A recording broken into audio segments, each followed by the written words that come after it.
Dito yung Olans. Dito yung LTO, LTFRB, Pag-ibig, BIR, lahat yan. Dito pumupunta ang buong Batangas. Yan. Ganda, oh. Buhay na buhay, oh. Hi guys, mga kanegosyo. Kasi sa Familia, pasok tayo sa work ngayon.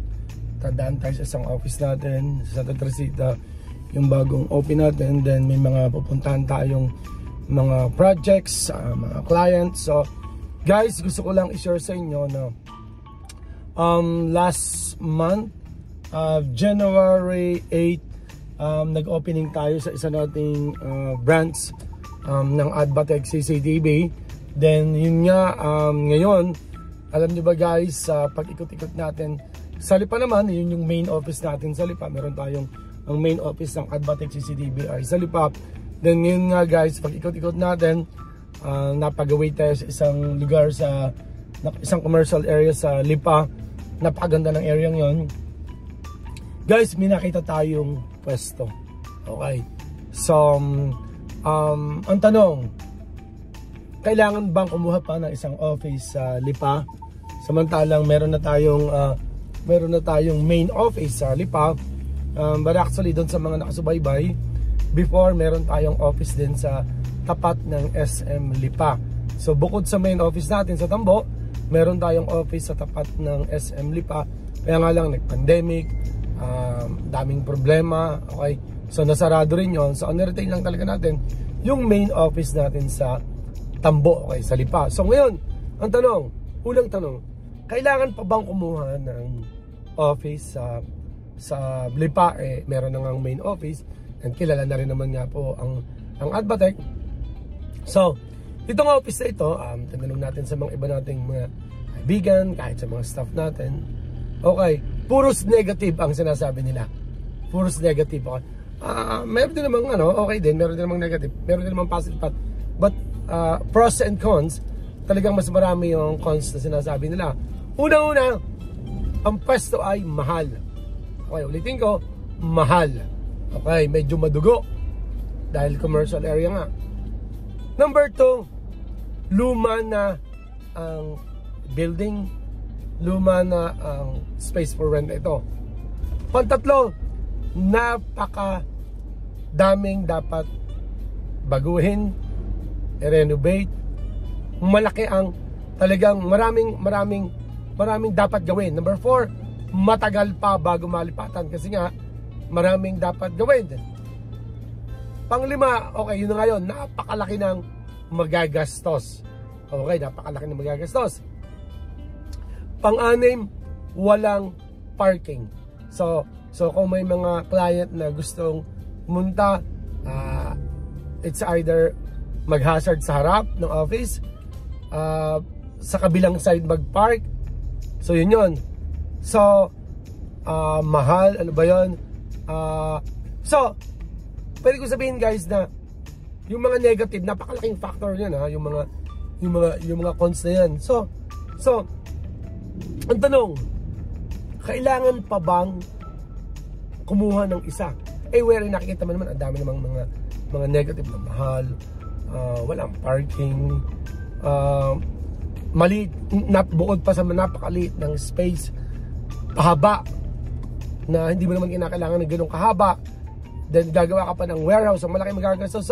So guys, napakaraming pros, napakaraming cons, napakaraming bagay na or dahilan kung bakit hindi mo kinakailangan kuhanin itong present. Ako hindi na, dahil abala lang, panibagong kapital na naman. Alam nyo ba, mag-open guys ng office is around 400 to 500. Kung medyo maliit lang, kung yung medyo malaki, nako, yung malalaking office bago ka makapag-open, panibago na naman sa mga permit and everything, lakad na naman, kukuha na naman tayo ng tao. And then aside pa that, kung halimbawa kukuha natin itong pesong ito, magdadagdag na naman tayo ng monthly expenses na around 40 to 45,000.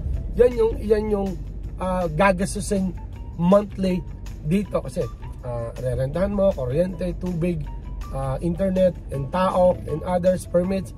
So let's say around 50,000 na naman na gastos, panibagong gastos na naman kung kukuhanin natin ang pwestong ito. Ngayon, kung kayo guys, sa isang bayan, meron na naman kayo, nandun na nga yung main office, and then pagka ganun pa na marami talagang negative, maraming cons na mahal, masama ang pwesto as old na, marami kang i-renovate, walang parking, napakarami talaga guys na pwede mong i-consider. Kung kayo guys, kukuhanin nyo ba itong pwestong ito? Kung kayo guys ay mag-o-open ng business, okay, naghanap kayo ng pwesto, bla bla bla, ano ba yun?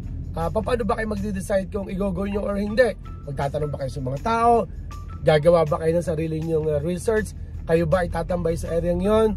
Inyo bang i-visualize kung anong pwedeng mangyari? Kayo, ano ba yon? So guys, sa akin guys, kahit naman ako ay magtanong sa ibang tao, kahit magtanong ako sa aking mag-ina, kahit magtanong ako sa mga staff ko, kahit magtanong ako sa mga friends ko, kahit magtanong ako sa mga kumpare ko or sa ibang negosyante, alam nyo ba guys, matigas ang ulo ko.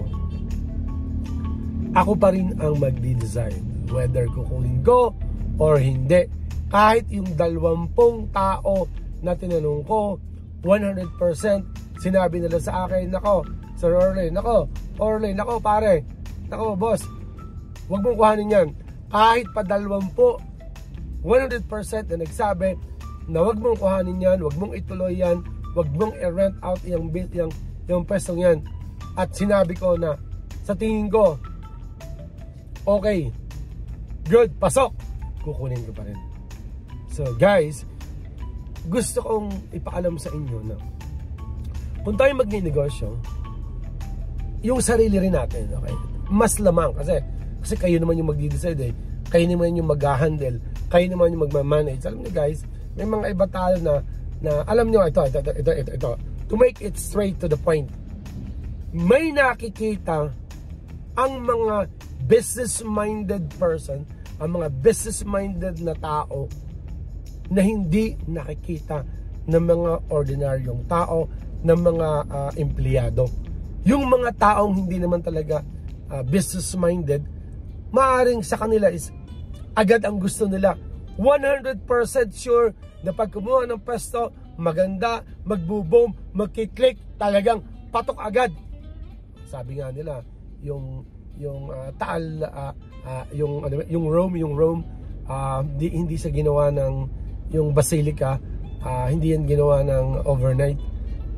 May mga iba na kaya raw magtiis ng 15 hanggang 20 taong empleyado, pero hindi kayang magtiis ng 2 hanggang 3 taon sa pagnegosyo na halos walang kinikita pa. So, para sa akin guys, may nakikita ako sa pwestong ito na hindi nakikita ng ibang tao. Agad ang nakikita agad yung mga negative. Paano naman kung positive? So guys, gusto kong ipakita sa inyo na magdi-decide kayo, although kailangan din naman natin ng advice and suggestions naman, baka tayo na pero kung feeling ninyo talaga malakas ang pakiramdam nyo, katulad ko guys, malakas ang pakiramdam ko na pag nakuha ko itong pwestong ito, mas lalakas ang Adbatec, mas dadami ang walk-in, mas makikilala. Guys, ang next vlog natin na pag-uusapan natin itong pwestong ito pag nag-opening na tayo, pag nag-grand opening na tayo, pabalikan natin yung mga pagpapagawa, papaayos, and yung mga pagdadaanan natin dito sa pwestong ito. Pero ako guys, ayaw kong sabihin na 100% na magkiklik o magbuboom itong pwestong ito. But I can say 99% ako malakas ang pakiramdam kong ito. Itong pwestong ito magiging top na office natin, top seller itong pwestong ito. At para sa akin guys, para sa akin, tingin ko, feeling ko, nabivisualize ko na ang mga tao sasabihin, ba, meron palang Adbatec dito. Ito nga pala yung Adbatec. Yan pala yung Adbatec. So guys, laban lang tayo. May mga iba na gustong magnegosyo. Ang problema, ang pinagtatanungan ng tao na mga suggestions ay mga tao namang hindi naman negosyante, never namang nagnegosyo, never na nag-invest. So, kung gusto niyo talaga na makakuha ng yung advice talaga or suggestions talaga, kung kayo mag-open ng negosyo, I suggest doon tayo talaga sa mga utak negosyante or mga business-minded na tao at may mga naging experience na, and doon para sa akin makakakuha kayo ng mga advice or yung mga suggestions na pwedeng makatulong sa atin na pwede natin magamit sa pagnegosyo. So ako, kung sinunod ko nga guys yung payo nila or yung narinig ko before sa Adbatec CCTV, di wala nga sa Adbatec CCTV. Kasi sabi nga nila nung una, malabo yung CCTV dito mag-boom, malabo yung mag-click dito. Naku, ang mahal naman ng presyo ng Adbatec CCTV. Naku, hindi ka mabubuhay kung magpapasto ka na CCTV lang yung product mo sa loob. Bubuhayin mo, mabayad ka ng renta, tubig, kuryente, babayad ka ng tao, business and others, and CCTV lang yung iyong yan, no? Naku, hindi kaya. So, pero kung tayo ay may tiyaga, sipag, paniniwala, at diskarte, maniwala ka, kahit pa milyong tao ang magsabi sa iyo na hindi ka magbo-boom or hindi makiklik ang business mo, pero ikaw, tayo ang gagawa ng ating future. Tayo ang gagawa ng ikakasuccess natin, hindi yung ibang tao, hindi yung sinasabi ng ibang tao. So, yun lang mga kanegosyo, kasi sa kapamilya, share ko lang na nakakita tayo ng pwesto. Ulitin ko, napakaraming nagsasabi na huwag kong kunin itong pwestong ito, huwag rentahan dahil ang daming negative. Pero ang sagot ko, rerentahan ko. At guys, bago ko pa ma-vlog itong vlog na ito, nag-send na tayo ng 20k the reservation dito sa pwestong ito. Kaya kahit kumontra kayo, wala na kayong magagawa guys. So, yun lang mga kanegosyo, kasi sa kapamilya, God bless po. Kita-kits po tayo sa susunod nating video guys. Sabay-sabay tayong umasenso. Tupadin natin ang mga pangarap natin. God bless po. Bye-bye po.